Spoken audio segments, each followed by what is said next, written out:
tardes, compañeros. En esta ocasión les voy a exponer sobre el arquitecto Santiago Calatrava.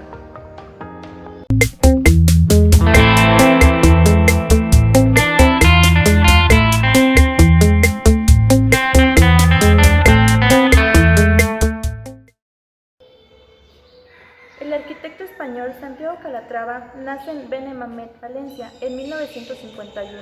Estudió Bellas Artes, Arquitectura e Ingeniería Civil. En Valencia realizó un curso de posgraduado en urbanismo, siendo discípulo del arquitecto cauquense Juan Carlos Jiménez.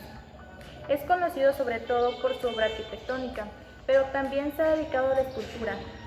Asimismo, ha ejercido como docente de Zurich. Santiago Calatrava concibe cada proyecto como una obra viva donde todas las partes que la componen están relacionadas. Arquitectura e ingeniería se funden en sus obras hasta tal punto que resulta imposible dividirlas.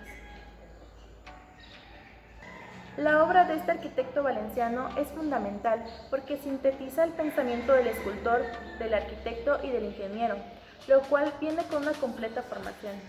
Este artista utiliza en sus obras tradición clásica y constructiva de la arquitectura con claras influencias de Fernando Higueras, Georg Utzon, Antonio Gaudí y las arquitecturas gótica y romana. Su arquitectura se fundamenta en la ingeniería del siglo XIX y en la experimentación con formas y estructuras del siglo XX, abriendo un camino nuevo a la arquitectura contemporánea. En sus obras se dan dos cuestiones básicas: buscar la belleza en estructuras en equilibrio como los puentes y sugerir los aspectos misteriosos, fantasiosos e imaginativos que no se encuentran en el cálculo. Uno de sus recursos básicos será el diseño en sección. Es considerado organicista.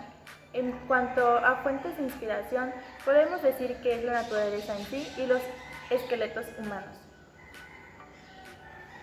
El arquitecto y escultor español Santiago Calatrava es considerado uno de los grandes especialistas a nivel mundial en grandes estructuras y reconocido por sus aportes al campo de las estructuras civiles.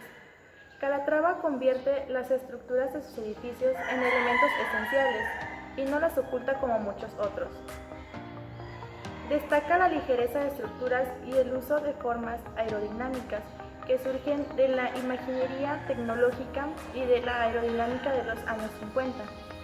Su pensamiento concibe cada estructura como un gran todo, y en donde cada parte está relacionada. Da gran importancia al efecto dinámico, al color blanco, y énfasis al hormigón y al acero como materiales de construcción. Sus primeras obras de principios de los años 80 eran generalmente de dimensiones reducidas. No llegaban a la monumentalidad que se da en sus obras de madurez. Se dedicó a toda clase de tipologías. Destacan en esta etapa los almacenes Einstein de Westfalia en 1983 a 1985, en donde encontramos cierto clasicismo debido a la colaboración de discípulos de Aldo Rossi, lo cual le confiere universalidad, pero simultáneamente se da su característico organicismo. Solo tenía que diseñar las fachadas del edificio, que resolvió con todos los avances técnicos: un zócalo de hormigón, un cuerpo de chapa ondulado de aluminio que alude a las estrías, claroscuro de las columnas o pilastras de una fachada clásica y finalmente una cornisa, también de aluminio. Pero lo que más destaca es el sistema de puertas abatibles, que parecen párpados que se abren, aplicando así lo cinético de la arquitectura.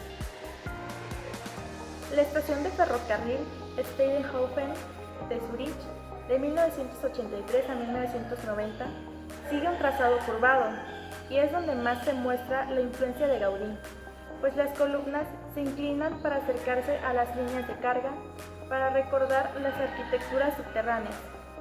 Este proyecto muestra, además de uno de sus recursos básicos, será el diseño en sección, y por ello esta posee la forma de una columna vertebral infinita. La ligereza de estructuras y el uso de formas aerodinámicas de los años 50 ya se ve en una obra de 1884, como el Puente de las Calles Felipe II y Bac de Roda de Barcelona, donde de nuevo combina acero y hormigón armado. Además, la asimetría de los arcos le da un gran dinamismo. En sus obras de madurez sigue experimentando y predominan varias tipologías: los puentes, los pórticos, las naves y galerías. Destaca la Galería Comercial BCE de Toronto, 1987-1992, que se cierra mediante una cubierta de acero y cristal que distingue dos zonas, la galería y una plaza, ambas con una estructura arbolada, que recuerda las sombras de palmeras en un invierno en su afán organicista.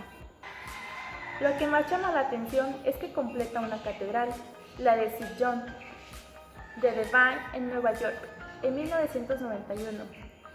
La interpretan a la manera de Gaudí, con una sección gótica. En ella se ve de nuevo analogías biológicas. La cripta a manera de raíces, la nave como tierra y el refugio como hojas.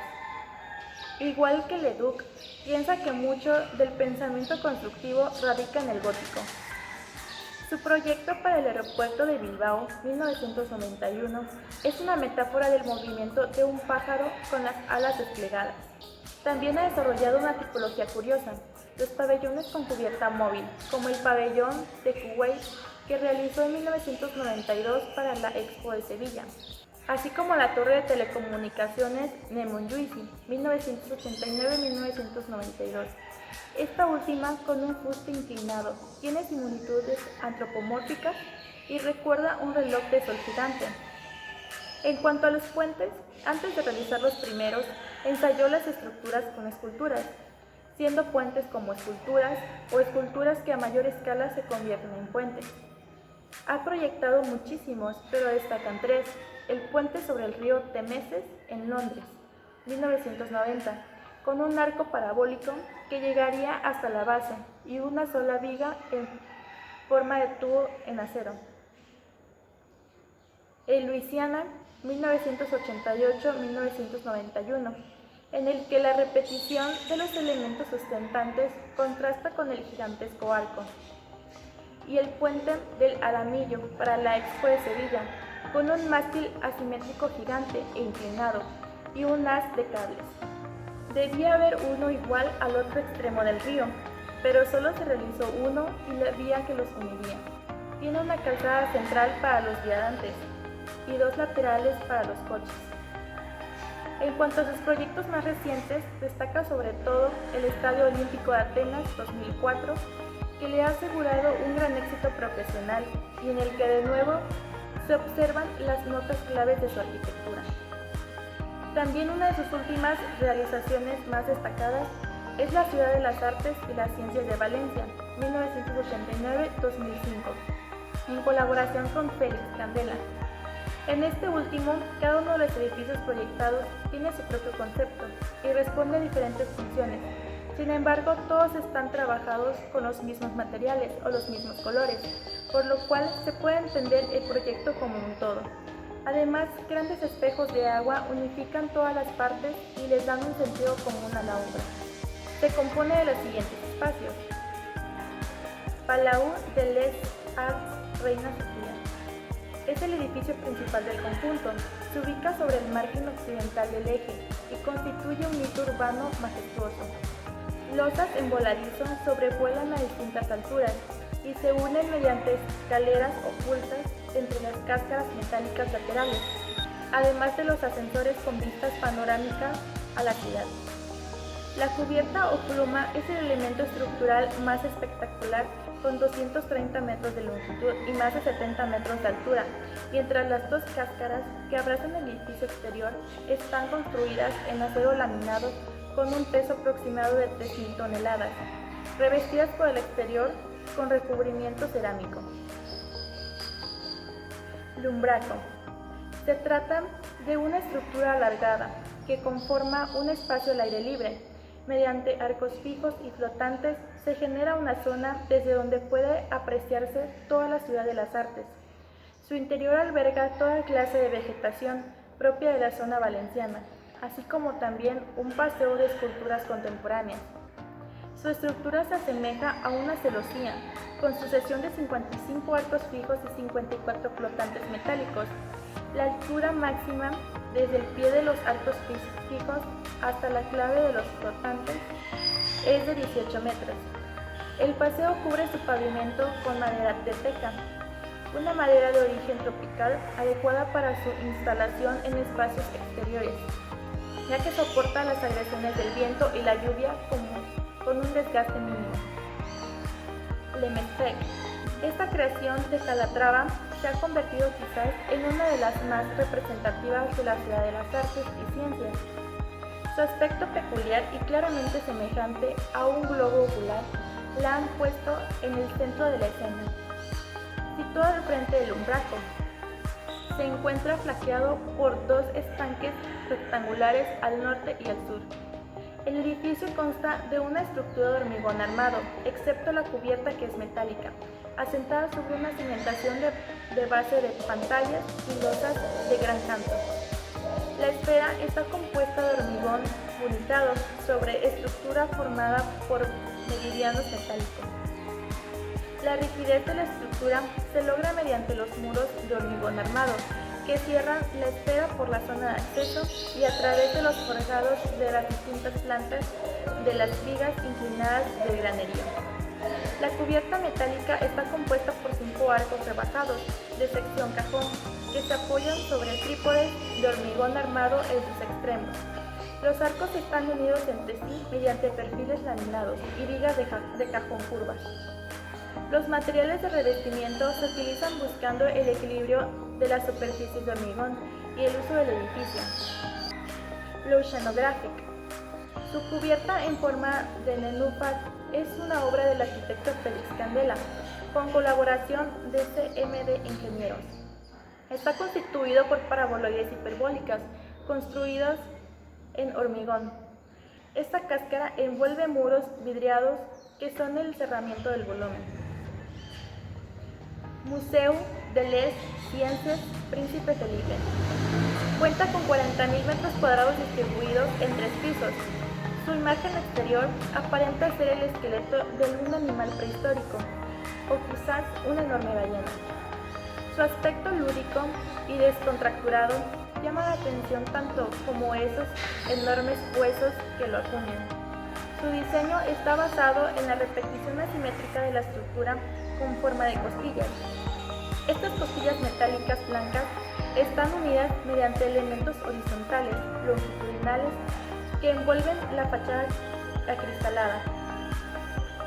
Como suele repetir Calatrava en sus diseños, la estructura es el elemento protagonista y queda siempre a la vista. Bueno, esto es todo, compañeros, espero les haya gustado. Gracias.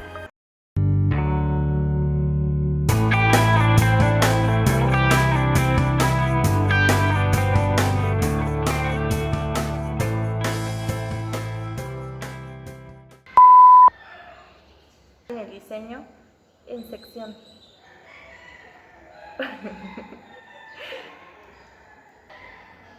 Su arquitectura se fundamenta en la ingeniería del siglo XIX.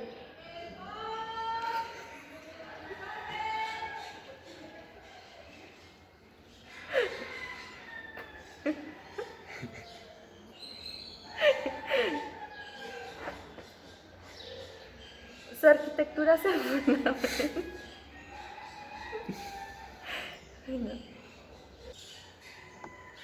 Bueno, esto es todo. Muchas gracias.